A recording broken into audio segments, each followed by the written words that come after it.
कितनी नाजुक होती हैं ये लड़कियां। दिल टूट जाए तो रो रो के घर सर पर उठा लेती हैं, और दिल टूट जाए तो सामने बैठी माँ को पता ही नहीं चलने देती। हाथ कट जाए तो सारा घर खिदमत के लिए खड़ा कर लेती हैं। आत्मा दुखों से छलनी हो तो उफ तक नहीं करती। अपनी पसंद का सूट न मिले तो त्योहार नहीं मनाती। एक नापसंद इंसान के साथ माँ बाप की खुशी के लिए जिंदगी गुजार देती है। छोटी छोटी बातों पर जिद करने वाली आज अकेले में रोना सीख गई। देख माँ, तेरी बेटी आज बड़ी हो गई। घर बदल जाता है, परिवार बदल जाता है, कुछ ही पलों में उसका संसार बदल जाता है। पिता से मिलने जाती है तो पति से पूछकर, बेटी जब पिता होती है तो हकदार बदल जाता है। एक पिता ने क्या खूब कहा है, किसी ने सोना, किसी ने चांदी, किसी ने सारी दौलत ही दे दी। हमने उनका घर बसाने के लिए अपने घर की दौलत ही दे दी। आज़ादी की कीमत उस लड़की से पूछी जो शादी के पहले पीहर के संस्कारों और शादी के बाद ससुराल के रिवाजों में कैद हो जाती है।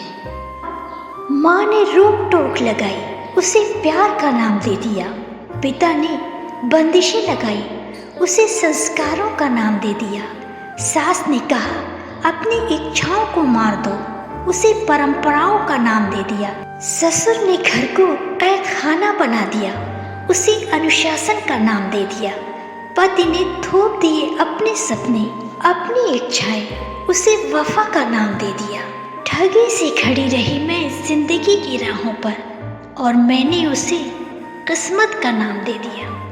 पूछा किसी ने मुझसे, तुम्हारा घर कहाँ है? मैंने मुस्कुरा कर कहा, यहाँ मेरा ससुराल है। इसके हिसाब से चलूंगी तो सारी उम्र यहीं मिलूंगी। वहाँ मेरा मायका है, इसकी इज्जत बनाए रखूंगी तो वहाँ आती जाती रहूंगी। थकान साथ फेरों की उम्र भर उतारी न गई। दो घरों की होकर भी दोनों घरों में पराई ही रही। बड़े गजब की रचना हूँ मैं तेरी भगवान। बेटी बन के भी पराई हूँ और बहू बन के भी पराई। बेटियों को पराया धन कहकर विदा कर देते हैं लोग, जो आजीवन पराए लोगों में अपनों को ढूंढती है। एक बेटी ने क्या खूब कहा है, भगवान क्या जरूरत थी मुझे दो घर देने की, जब दोनों ही घरों में मैं पराई हूँ।